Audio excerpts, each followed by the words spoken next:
여러분 안녕하십니까. 국회에 또다시 전운이 짙어지고 있습니다. 쟁점 법안인 해병대원 특검법 재의결과 방송사법 처리에 나섰기 때문입니다. 급박하게 돌아가고 있는 정치권 소식 함께 짚어볼 패널 소개하겠습니다. 국민의힘 강전의 전 전당대회 선관위 대변인 그리고 더불어민주당 강성필 국민소통위 부위원장 나와 있습니다. 안녕하십니까? 안녕하세요. 네, 지금 최상병 특검법 표결에 들어가서 검표하는 모습까지 저희가 직전에 보고 들어왔었는데 방금 좀 부결됐다는 소식이 들어왔는데요. 지금 화면을 좀 보여주십시오. 현장 상황 보겠습니다. 지금 자 강성필 대표, 네. 지금 상황 어떤 상황인 것 같습니까? 어쨌든 이제 그 우원식 국회의장이 이 최혜병 사건과 관련해서 특검에 대해서 재표결을 순차적으로 하겠다라고 해서 오늘 그렇죠. 표결이 이루어진 것이고요. 예. 정확히 확인을 해봐야 알겠지만 4표 정도, 그러니까 194표가 찬성을 해서 4표 정도의 이탈이 있지 않았냐라는 말들이 들려오고 있습니다. 정확한 그래요? 숫자는 예. 세어봐야 알겠지만 근데 이제 민주당으로서는 사실 국민의힘에서 8명의 이탈표가 있어야지만 재표결에 통과가 되는 거 아니겠습니까? 그렇죠. 하지만 예. 가능성은 매우 낮다고 보고 있습니다. 그래서 전당대회 과정에서 한동훈 당시 후보가 제3자 추천 특검을 제안을 했기 때문에 잠시만요. 그 우 의장 얘기 좀 잠깐 듣고 이어가도록 할까요? 예. 오디오 살려주시죠. 20분 정도 대기하는 것으로 그렇게 했습니다. 더불어민주당의 이의 제기로 잠시 휴정을 할 것으로 예. 판단됩니다. 예, 강성필 부위원장 계속 말씀하시죠. 그래서 당시 이제 한동훈 후보, 지금의 이제 신인 당 대표죠. 이 한동훈 대표가 3자 추천안을 제안을 했어요. 그러니까 한동훈 후보가 당시 후보 같은 경우는 대법원장이 추천을 하는 특검을 통해서 특검을 하자라고 제안을 하셨는데 이제 민주당 같은 경우는 당시에도 만약에 한동훈 당시 후보가 진정성이 있다면 그 17명의 캠프의 현역들에게 발의를 하셔라. 그러면 우리가 논의에 들어가겠다라고 했는데 어쨌든 진전이 없이 전당대회가 끝났습니다. 그리고 나서 이제 취임한 지 하루 정도가 지나지 않았습니까? 그런데 지금 여당 내부에서도 최고위원들이 선 공수처 수사 후 특검을 검토해야 된다라고 주장을 하고 있기 때문에 네. 한동훈 대표가 과연 당내 반발을 잠재우고 여당과 야당이 같이 협의를 해서 특검을 추천하는 방안을 추진할 수 있을지, 저희 민주당과 다른 야당은 일단은 한동훈 대표가 새로운 특검안을 협의에 나선다면 저희는 응할 그 태도가 되어 있다, 이렇게 말씀드리겠습니다. 네, 해병대원 특검법 재표결을 진행한 결과 총 투표수가 299표였고 299표 중에 찬성 194표, 반대 104표, 무효 1표로 부결이 됐다는 소식 전해드리고요. 자, 강전의 대변인. 네. 이게 지금 강성필 부위원장 얘기는 이제 세 번째 특검을 또 준비할 거 아니에요? 예, 그렇습니다. 특검법을 준비하겠죠, 민주당 야권이. 그런데 야권이 아마 세 번째 수정안을 준비할 때는 여당과 협의할 가능성이 크다, 이런 말씀 해주셨거든요. 저도 어떻게 비슷한 보세요? 생각 갖고 있습니다. 지금까지 최상병 특검과 관련해서는 기존에 민주당이 굉장히 강성으로 나온 부분들이 있었고, 그러면서 이제 오늘 재의결에서 부결이 된 부분들을 어떻게 보면 국민의힘에서 독소 조항이라고 이야기했었던 부분, 특검의 추천에 대해서 오히려 대한변협이라든지 이런 것을 빼고 처음에 야당 1명 그리고 비교섭단체 1명 이런 형태로 하지 않았습니까? 예. 그리고 대통령이 임명하지 않을 때 자동으로 연장자를 임명을 하는 이런 형태의 법을 발의를 했었는데, 그럼에도 불구하고 사실 최근에 그 분위기를 봤을 때는 여론조사에서 민주당의 그 지지율이 그렇게 많이 높게 나오지 않는다는 점, 그리고 그렇죠. 예. 민주당이 너무 거대 야당으로서 폭주하고 있다라는 것에 대해서 국민들께서 어느 정도 좀 실망감 그리고 피로감을 가지시는 것으로 보입니다. 그렇다라면은 지금 이 부분에 있어서 세 번째 수정안을 계속적으로 발의하겠다고 민주당이 이야기를 하는 과정에서는 예. 결국에는 협의가 안 되더라도 민주당 입장에서는 협의를 하는 모습을 보이고 싶을 것이거든요. 지금 민주당도 전당대회 과정에 있는데 아마도 그러면 새로운 당대표가, 아마 이재명 대표가 연임을 하겠습니다만 당대표가 새로 들어오고 그때서부터 협의하는 모습들을 보일 거라 생각합니다. 왜냐하면 이 부분은 예. 이재명 대표가 최근에 전당대회 토론회에서도 종부세라든지 새로운 정책적인 이야기들을 하면서 본인이 다음 리더로서의 모습을 보여주고 싶어 하는 게 보이거든요. 그렇죠. 그렇다라면은 여기에서도 협의하는 모습, 조금 더 열려 있는 모습 보여 보여주고 싶은 것이 분명히 있을 것이라 생각해서 협의가 되든 안 되든 간에 세 번째 안에 있어서는 아마도 국민의힘과 여러 가지로 좀 협의하는 모습들은 있을 것으로 예상하고 있습니다.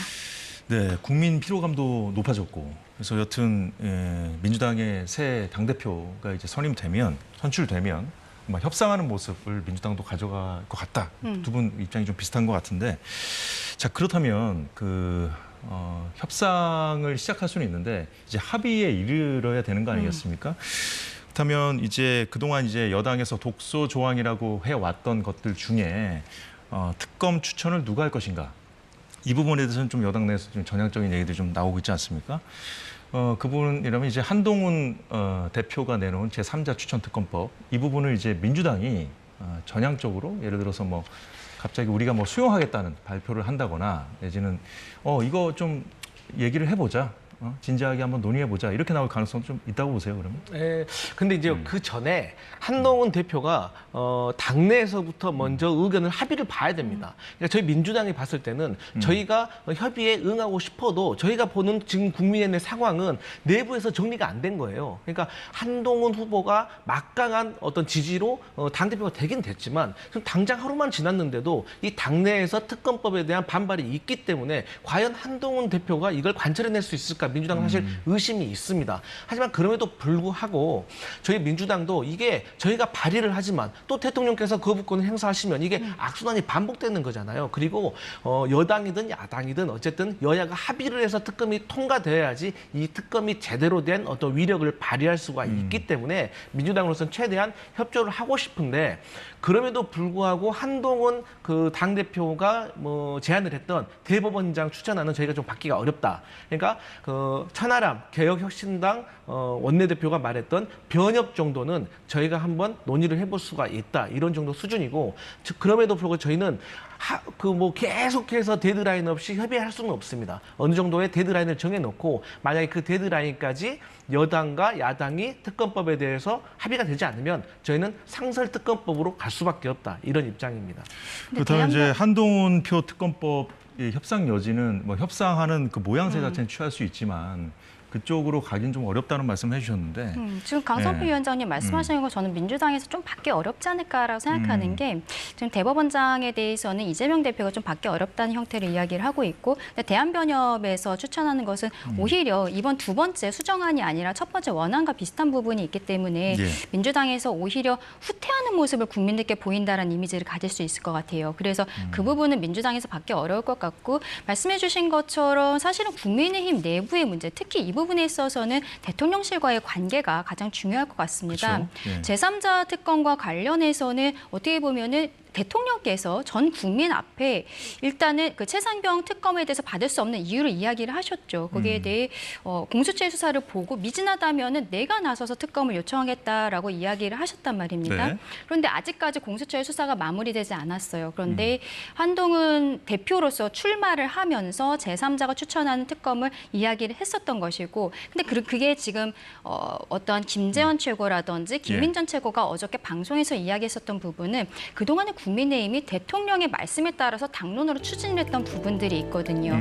한동훈 대표는 여기에 대해 당내에서 토론을 한번 해보겠다라고 이야기를 하는데 저는 토론 자체도 어려울 거라 생각합니다.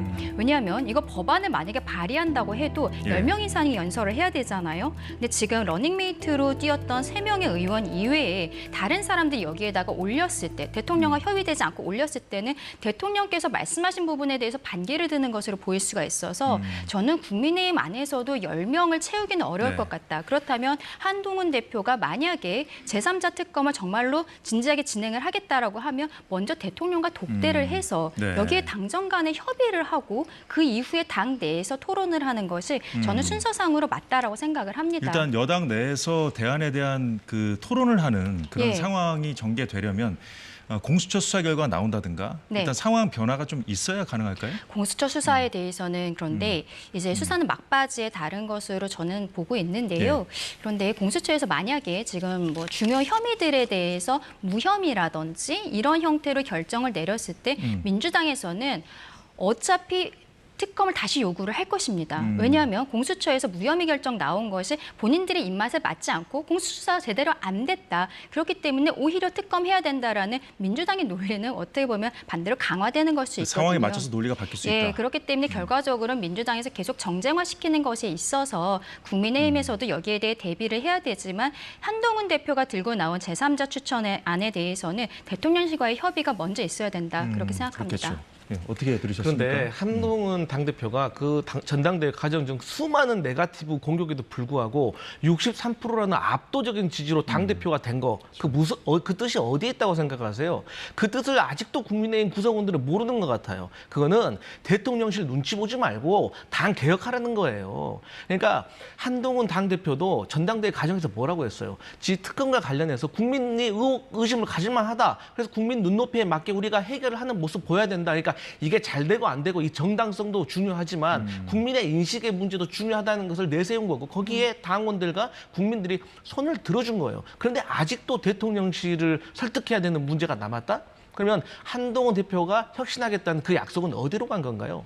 저는요, 총선에서는 국민들이 대통령실을 향해 회초리를 때렸고 이번 전당대회에서는 당원들이 대통령실을 향해 회초리를 때린 거예요. 강성필 부위원장 얘기에 네, 제 생각입니다. 강 대변인도 일견 동의하는 부분이 있는 것 같아요. 그럼에도 불구하고 그래서 당정이 좀 소통하면서 같이 얘기를 하면서 가야 된다 이런 말씀 아닐까요? 그런데 그러니까 이 국민의힘 구성원들 중에는 정말로 이 특검이 필요한지 안 필요한지 그러한 마음보다는 저는 대통령의 눈치를 보는 분들이 더 많다고 생각을 해요. 그래서 결론적으로는 한동훈 후보가 지금은 당대표가 됐고 본인이 전당대회 과정에서 약속했던 것을 관철해내지 못한다면 저는 한동훈 리더십 처음부터 어려움에 봉착할 거라고 근데 생각합니다. 이제 국민의힘 그 의원들 특검에 자체에 반대하는 의원들이 많거든요. 근데 그것이 이제 눈치를 보는 거라고 말씀해 주셨는데 정말 소신적인 걸 수도 있어요. 네, 그렇습니다. 왜냐하면 일단 공수처의 수사를 지켜보자라는 것이거든요. 지금 민주당에서 하고 있는 이야기는 과거에 공수처를 만들 때 검찰을 믿지 못하겠으니까 공수처를 만들자라고 했었던 것이죠. 그런데 이제는 공수처를 믿지 못하겠으니까 특검을 하자는 것입니다. 그래서 아까 제가 공수처에서 만약에 무혐의 결정 같은 것이 나왔을 때 어차피 민주당에서는 이것을 받지 않을 것이다라고 말씀을 드렸던 것이고 특검에서 결과가 나왔는데 만약에 여기서도 뭐 무혐의가 나왔다? 민주당에서 원하지 않는 답이 나왔다? 글쎄요. 민주당이 지금 거대 야당으로서 보이는 모습을 봤을 때는 특검이 특검이라더니 분명히 다른 것들을 또 생각할 수 있을 것이다. 그렇다면 말씀 그렇게 생각합니다. 죄송한데 그 공수처 수사 결과가 나오기 전에 여당이 대응 논리를 그럼 미리 만들어놔야 되지 않을까요? 저는 근데 공수처 수사가 어느 정도 진행이 되었는지 그것을 확인하는 것이 먼저라고 생각을 하거든요. 그런데 우리가 처음에 이 사건이 그 일이 크게 번졌을 때는 어떠한 그 이종섭 전 호주 대사의 출국 과정에 있어서 이게 굉장히 큰 일로 벌어지지 않았습니까? 근데 그때까지는 왜 작년 7월에 최상병께서 돌아가셨는데 지금까지 진행되는 것이 없는 것이지 왜 단 한 차례도 소환 조사를 하지 않았던 것이지 국민들께서 그 부분에 대해서 좀 의문을 가지셨던 거 사실입니다. 그런데 그 이후에 지금 언론을 통해서 여러 가지로 밝혀진 사실들 그리고 계속적으로 소환 조사를 하고 있다는 것을 국민들께서 모두 보고 계시잖아요. 그렇기 때문에 아까 제가 공수처의 수사가 그렇게 오랜 기간이 남지는 않은 것 같다라고 말씀드린 게 바로 그 부분이거든요.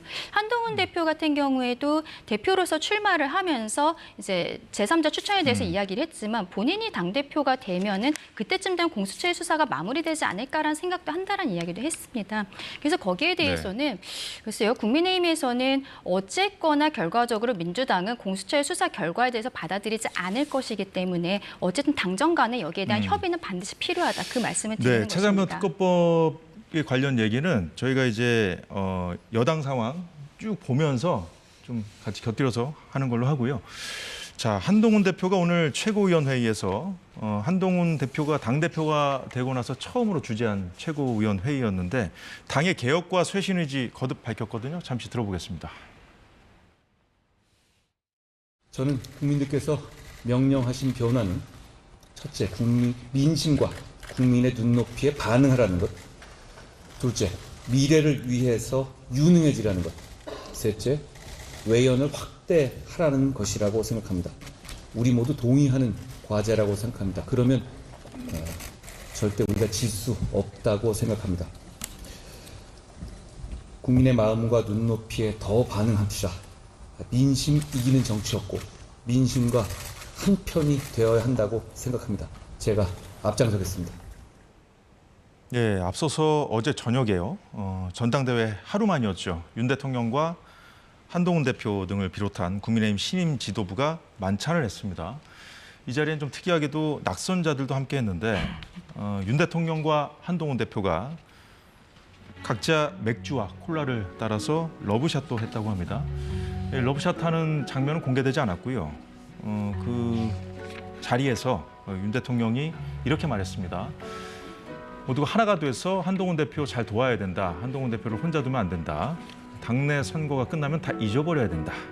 전당대회 과정에서 빚어진 여러 가지 갈등 이런 것들을 다 덮고 넘어가야 된다는 메시지까지 주었고요.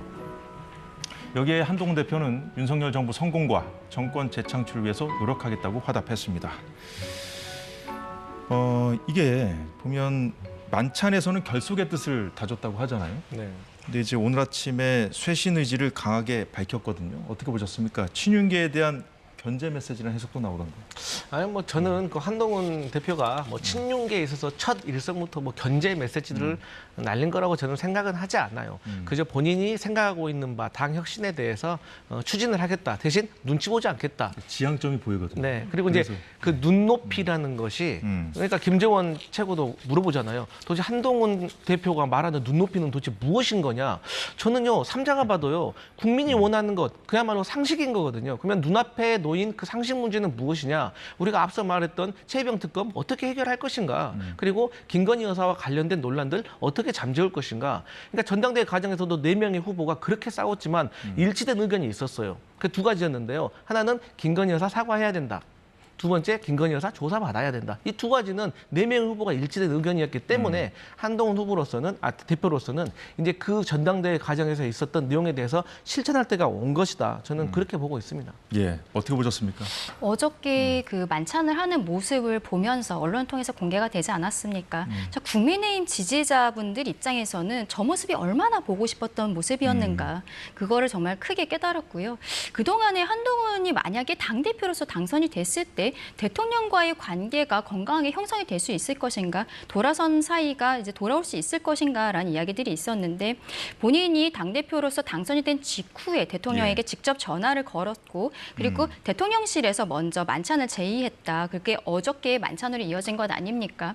근데 어제 만찬 같은 경우에는 보통은 당선자들을 중심으로 하는데 그 낙선한 당대표 후보들도 왔죠. 나경원, 윤상현, 원희룡 후보도 같이 저녁 식사를 했습니다. 근데 여기에 대해서 뭐 혹자는 뭐 한동훈과 독대하기 싫어서 다른 사람들도 같이 부른 거 아니냐 이러한 이야기들도 하는데 저는 그것이 아니라 이번 전당대회 과정이 정말로 굉장히 치열하지 않았습니까? 여기에 있어서 윤석열 대통령께서 전당대회에 직접 오셔서 원팀이라는 것, 한 배를 탔다는 것 여기에 대해 굉장히 강조를 하셨거든요. 근데 전당대회 이후에도 지금 전당대회 과정에서 있었던 이러한 앙금들이 해소되지 않을 것 이걸 굉장히 많은 분들이 걱정을 하셨는데 그것을 어루만지기 위해서 대통령께서 그 낙선한 3분도 같이 불렀다라고 생각을 하거든요. 한동훈 대표가 이번에 63%나 굉장히 높은 수치로 당선이 되었지만 실질적으로 정치계에 뛰어든 지는 그렇게 오래되지 않았습니다. 오히려 낙선한 3분 같은 경우에는 국민의힘 계열에서 20년을 넘게 오랫동안 정치를 하셨던 분들이거든요. 이분들에 대해서 한동훈 대표를 외롭게 하지 마라. 한동훈 대표 중심으로 함께 뭉쳐달라라는 이야기를 하셨다는 것은 이제 지나간 앙금들은 다 덮고 당의 미래를 위해서 이 3분에게 역할을 요구하는 그런 자리였다. 저는 그렇게 생각을 합니다. 예, 거대 야권에 맞서려면 어쨌든 그 국민 눈높이를 어떻게 볼 것인가. 아까 뭐 말씀하신 김재원 최고가 뭐 그 한동훈 대표가 말하는 국민 눈높이가 뭐냐 이렇게 물었다고 하셨는데 그 부분에 대한 당내 조율이 좀 선행돼야 될 것 같습니다. 예. 현재 이제 국회 본회의장에서는 이 최상병 특검법뿐만 아니라 오늘 폐기됐죠. 부결됐으니까. 야권이 주도하는 방송사법을 놓고도 여야가 격하게 충돌하고 있거든요. 여야 대표 발언 먼저 들어보겠습니다. 국민의힘은 방송사법 통과를 막으려고 일찌감치 필리버스터를 공언했습니다. 이는 누가 봐도 방송을 장악하려는 마지막 몸부림입니다. 민주주의를 파괴하는 방송 장악 시도를 포기하지 않는다면 대한민국 언론을 파멸시킨 독재의 부역자라는 오명을 얻게 될 것입니다. 저는 전당대회 과정 내내 방송장악사법과 민주당이 제기하고 있는 최상병 특검법에 대해서 단호히 반대해 왔습니다. 선수가 심판 고르는 법이고 사법 시스템을 파괴하는 무소불위의 법인데다가 방송장악사법은 한마디로 방송을 민주당의 유튜브처럼 운용하겠다는 노골적인 선언이기 때문입니다. 네, 한동훈 대표 취임하자마자 정말 시험대에 선 것이 맞는 얘기 같습니다. 민주당은 정권이 이 방송 장악을 시도하려고 하고 있다. 정권이 장악하려고 하고 있다. 그래서 그걸 막기 위해서 방송법을 추진한다는 입장이고요. 국민의힘은 민주당의 방송법이 민주당이 공영방송을 영구 장악하기 위한 방송 장악법이라는 입장인데 지금 그 여야의 충돌하는 모습을 보면 정말 그 다른 법안보다 타협의 여지가 없어 보여요. 네, 그러니까 사실 이 방통위가 지금 현재 2인 체제로 운영이 되어 왔잖아요. 그러니까 5인 합의제 기구에서 2명이서 모든 걸 결정을 한다는 것은 누가 봐도 의사 정족수와 의결 정족수를 제대로 판단하고 있지 못하다라고 생각을 해요. 그리고 이미 고법에서도 작년에 2인 체제에 대해서 그 불법성을 정당성에 대해서 지적을 한 바가 있어요. 그렇기 때문에 저는 이 방통위의 기이한 형태를 어떻게든 여당과 야당이 합의를 해서 조금 이 악순환을 끊어내야 된다라고 저는 생각을 하는데 그런 차원에서 지난 재헌절에 우원식 국회의장이 민주당한테는 방통위원장에 대한 어떤 탄핵 절차를 멈춰라. 그리고 방송사법 추진도 멈춰라. 그리고 국민의힘을 향해서도 박문진 이사 선임 절차에 대해서도 멈춰라. 그리고 우리가 좀 2달 정도 합의를 해보자라고 제안을 했습니다. 저는 사실 국민의힘은 민주당은 국민의힘이 서로 장악을 하려고 한다라고 비난을 하고 있는데 저는 사실 둘 다 할 말이 없다고 생각을 해요. 왜? 모두가 정권 잡아봤잖아요. 그렇기 때문에 KBS와 MBC를 정권을 잡았을 때 항상 장악하려고 하는 시도는 있었다. 그래서 저는 닭이 먼저냐 달걀이 먼저냐 이 논쟁을 좀 그만두고 어쨌든 지금 이 기형적인 형태를 끊어내야 되는 거잖아요. 지금도 민주당에서 지금 이상인 직무대행도 탄핵할 수 있다라고 얘기를 하고 있잖아요. 그러면 또 대통령께서는 임명을 하실 거 아니겠습니까? 그러면 이게 무한 반복되면 방송통신과 관련된 정책들은 계속해서 중단되는 거 아니겠어요? 그래서 저는 이러한 형태들을 멈추는 협의를 다시 한번 해봐야 되지 않겠냐. 그래서 국민의힘에서는 민주당 쪽과 가까운 민노총의 어떤 지배를 받는 어떤 학계라든지 단체가 들어와서 이 사진을 늘려서 장악하려고 한다고 하면 그러면은 이 논의체에 들어오셔가지고 이 부분에 있어서 합리적으로 협의를 해서 좀 이사수도 바꾸고 교체를 하는 수가 있다고 저는 생각을 하거든요. 이제까지 일방적으로 좀 추진해서 밀어붙였으니까 네. 이제는 민주당의 대표가 새로 선출되면 그때는 협의체가 좀 나올 수 있다 이렇게 네. 보시는 거예요? 아니 저는 그런 손을 정부 여당이 내밀어줘야지 사실 야당이지 않습니까? 그러니까 정부가 운영을 해가는 거잖아요. 공공기관에 대해서. 그렇기 때문에 저는 여당에서 이번에 당대표 새로 취임이 됐기 때문에 이번 기회에 새로 한번 논의하는 계기가 좀 마련됐으면 좋겠다 이런 생각입니다. 방통위 2인 체제에 대한 얘기도 해주셨는데 그 2인 체제가 누구 때문에 됐는가 이 부분에 대해서 좀 공방을 벌이고 있거든요. 그런데 지금 방통위 부위원장까지 네. 민주당이 탄핵하겠다. 지금 그렇죠. 오늘 발의했거든요. 네, 어떻게 되는 겁니까, 그럼 이상인 앞으로? 그 부위원장에 대해서도 탄핵안을 발의하겠다라고 지금 하고 있는데 사실상 그 방통위 같은 경우 지금 강성필 위원장님 말씀하신 것에 대해서 조금 이야기를 하자면 방통위는 대통령이 지명한 2명 그리고 여당에서 1명, 야당에서 2명 총 5명으로 구성이 되어 있습니다. 그렇기 때문에 정권이 바뀌었을 때 이 방송을 총괄하는 방송통신위원회 자체가 5명 중에 3명이 일단 여당 몫이 되기 때문에 정권에 따라서 어떤 공영방송의 지배구조가 좀 바뀐다라든지 이러한 것들이 있을 수밖에 없었던 것이거든요. 그래서 사실은 민주당 측에서 2016년에 정권이 바뀌었을 때 사장이 바뀐다거나 그렇게 하지 않도록 하겠다라는 것이 본인들의 공약이었습니다. 그런데 2017년에 문재인 정부 들어오고 나서 거기에 대한 이야기는 전혀 없었고 KBS와 MBC의 상황에 대해서는 우리 시청자분들께서 더 잘 알고 계실 것이라 생각합니다. 지금 방송사법을 올린 것인데 방송사법 중에 하나가 제가 조금 아까 말씀드린 방송통신위원회의 구성에 관한 부분이거든요. 그 방송통신위원회법이 들어갔기 때문에 기존의 방송 3법에서 4법이 된 것인데 이 방송통신위원회에서 지금 2명이 하고 있는 것이 위법하다라고 민주당에서 이야기하고 있는데 현재로서는 해석의 차이는 조금 있겠습니다만 의결 정족수를 2명으로 볼 수 있는 부분이 있습니다. 근데 민주당은 4명으로 하자는 거예요. 근데 제가 앞서 말씀드린 것처럼 5명 중에서 3명이 지금 여당 몫이고 2명이 야당 몫인데요. 4명을 의결 정족수로 했다. 했다는 것은 본인들이 2명의 몫이 있는데 단 1명도 가지 않는다면 이것은 방송통신위원회를 마비시키겠다는 것이죠. 지금 뭐 탄핵을 계속하는 것도 있지만 이런 것들에 대해서 받아들일 수는 없는 것이고, 그리고 나머지 방송법이라든지 EBS법이라든지 나머지 방송 3법에 대해서도 이사의 정족수를 늘리면서 뭐 시민사회단체 몫으로 하자. 근데 지금 그거는 시민사회단체가 마치 제3의 기관인 것처럼 이야기를 하고 계시는데, 글쎄요, 민주당이 그동안에 어떤 위성정당이라든지 이런 거 함께하는 것들이 다 시민사회단체와 함께하는 거 아닙니까?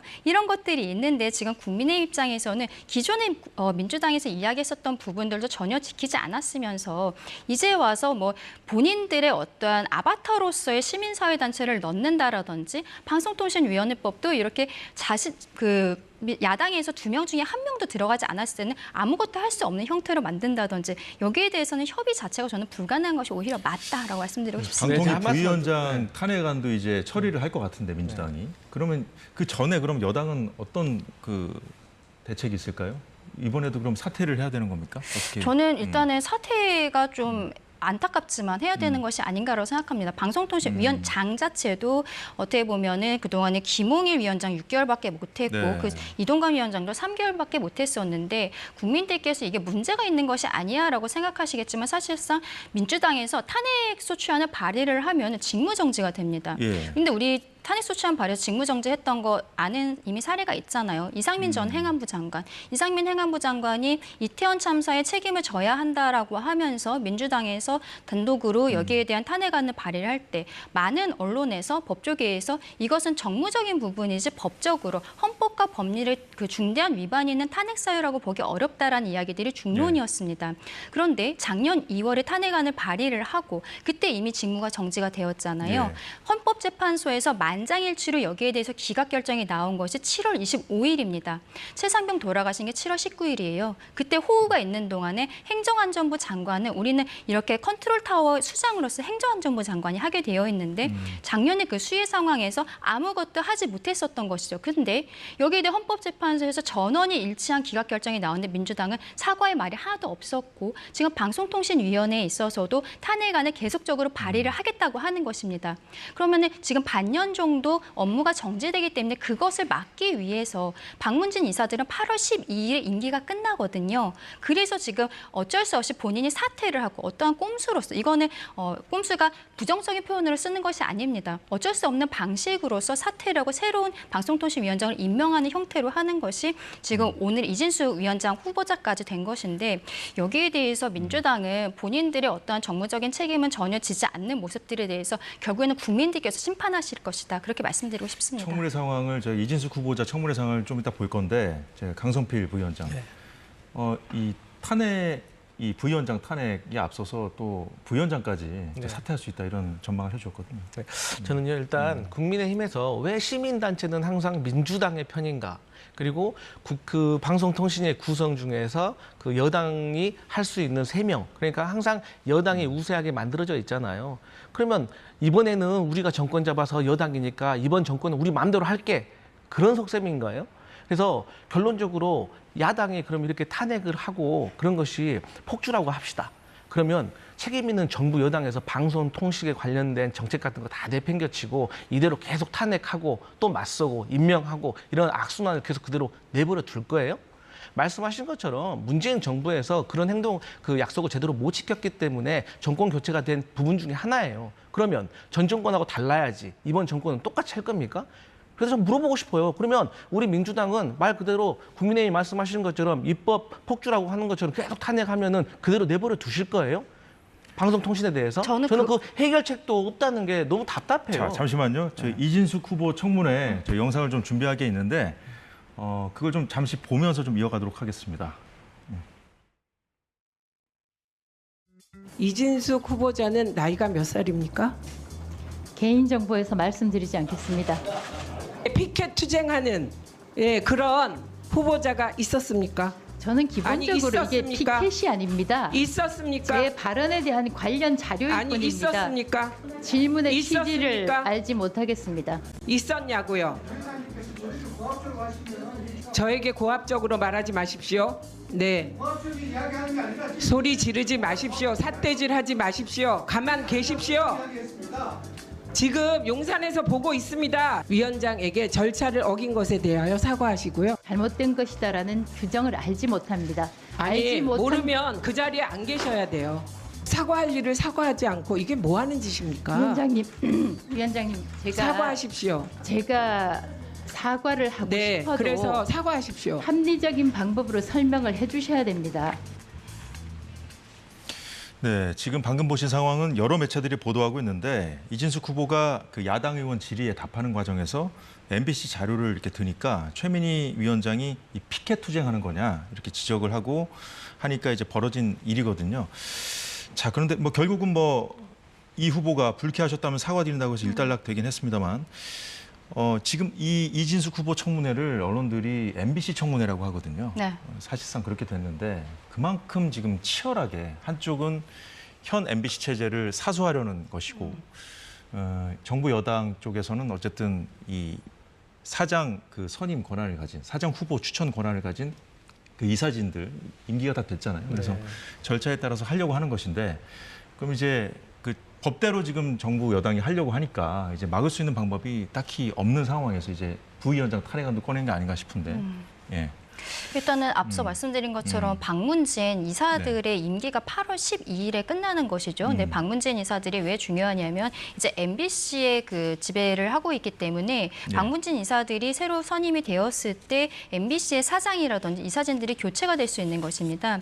그렇기 때문에 지금 민주당 입장에서는 MBC를 마지막까지 사수하기 위한 모습이 아닌가 그렇게 생각이 되는데 기본적으로 이진숙 후보에 대한 청문회가 보통은 하루 정도 한단 말이죠. 근데 네. 특이하게도 이틀에 걸쳐서 하고 있는데 지금 방송에 나온 것처럼 그렇게 이게 과연 정책이라든지 이런 것들을 하고 있는 것인가 개인적인 비리나 이런 이야기들을 하고 있는 것이 아닌가라고 생각을 합니다. 저는 너무나 어처구니가 없었던 게 법카 사용 뭐 의혹에 대해서 물어보는 것은 좋습니다. 그런데 뭐 대전 MBC 사장이었던 시절에 지역의 뭐 치킨집에서 이렇게 왜 이렇게 뭐 많이 나왔냐 이런 이야기를 하는데 민주당 의원들이 현장 검증을 하겠다는 거예요. 그러면서 지금 27일에 대전 MBC를 가겠다고 하고 있습니다. 예. 왜냐하면은 지금 이진숙 후보자가 본인은 육류를 먹지 않는다, 치킨 먹지 않는다라고 하니까 그럼 현장 검증 가겠다라고 이야기하고 있는 것이거든요. 치킨집에 간다는 겁니까? 그 지금 대전 MBC를 대전 간다고 MBC 요? 하는데 가서 뭘 하겠다는 건지 모르겠어요. 그럼 대전 MBC 갔다가 치킨집에 가서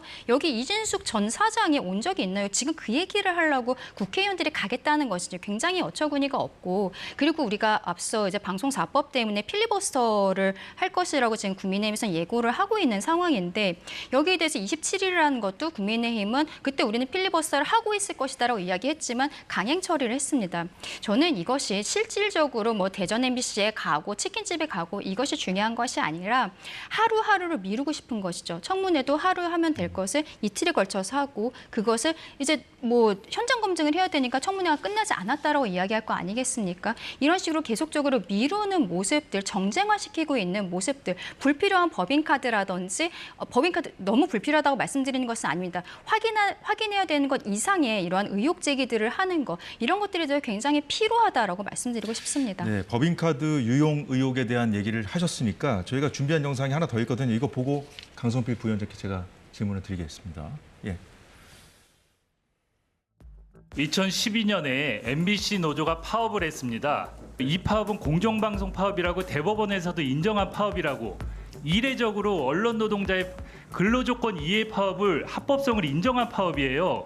1000명에 가까운 사원들이 마이크를 집어던지고 일자리를 집어던지고 업을 뛰쳐나갔기 때문에 1000명 가까운 인원들이 파업에 나갔고 저희는 회사를 지킬 의무가 있었습니다. 공정한 파업이라고 판결 대법원에서 났다 그랬잖아요. 그만 얘기하세요. 그 얘기 좀. MBC가 이렇게 특정 정파적 색깔을 유독 강하게 띠는 방송이라고 볼 수 있고 불공정한 보도 태도, 불공정한 보도 관행, 그 고질적인 언론 노조에 의한 편파 보도 이런 것들을 바로잡을 방법이 있습니까? 이렇게 한쪽으로 치우친 방송을 하는가에 대해서 의구심을 가지고 있는 분들이 많습니다. 여러 가지 방안을 연구를 해보겠습니다. 상품권으로 2014년 7월 200만 원, 11월에도 200만 원 구매하신 내역이 확인되었습니다. 집 근처 4분 거리 식당에서 1인분 식사 금액 12,000원짜리들 다수 있었습니다. 점심에 집 근처에서 혼자 밥을 먹을 이유가 뭐가 있습니까? 출근을 안 했다는 겁니까? 재택근무를 했습니까? 이거 외에도 사실 2,000원, 3,000원, 음식점에서 8,000원, 9,000원짜리가 수두룩합니다. 어떻게 생각하십니까? 업무로 사용했다는 점을 다시 한번 말씀드립니다.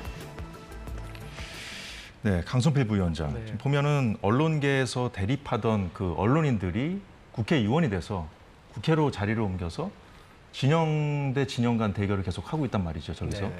이렇게 되면 어쨌든 공영방송, 뭐 MBC 같은 방송사들이 정쟁의 한복판에 늪에 빠진 정도를 넘어서서 정치와 언론, 좀 한묶음이 된 게 아니냐 이런 지적이 지금 나올 법하거든요. 네, 그런 지적 충분히 할 수 있을 것 같아요. 그러니까 과거에 기자 생활을 하셨는데 기자 생활을 하시던 도중에 어떤 본인은 야당 어떤 언론 탄압을 당했다라고 생각을 하셨던 분이 또 투표를 통해서 선출직으로 국회에 입성을 하셔서 이런 방통위원장 후보자와 관련해서 본인의 전문성이라든지 본인이 당했던 경험에 대해서 충분히 토로할 수도 있습니다. 그런데 이러한 부분에 있어서 또 여당 측에 또 출신이 있고 야당 출신이 있기 때문에 또 의견도 엇갈리겠죠. 근데 저는 이러한 부분은 국민들께서 합리적으로 듣고 판단을 하실 거라고 생각을 하고요. 저는 이제 이 정부에서 어쨌든 이진숙 후보자도 정치인의 한 사람이었잖아요. 그렇기 때문에 아쉬운 점은 윤석열 정부에서도 충분히 야당과 협의할 수 있는 괜찮은 인사들이 있을 텐데 굳이 좀 야당이 껄끄러워하는 편향된 인사라고 생각하시는 분을 방통위원장으로 내정을 했었어야 하는 그런 아쉬움이 있습니다. 그리고 그 청문회는요, 법에 3일 동안 3일까지 할 수 있게 되어 있어요. 그렇기 때문에 뭐 물론 3일을 다 한 적은 별로 없었지만 법에 근거가 있기 때문에 한다는 것을 말씀을 드리고요.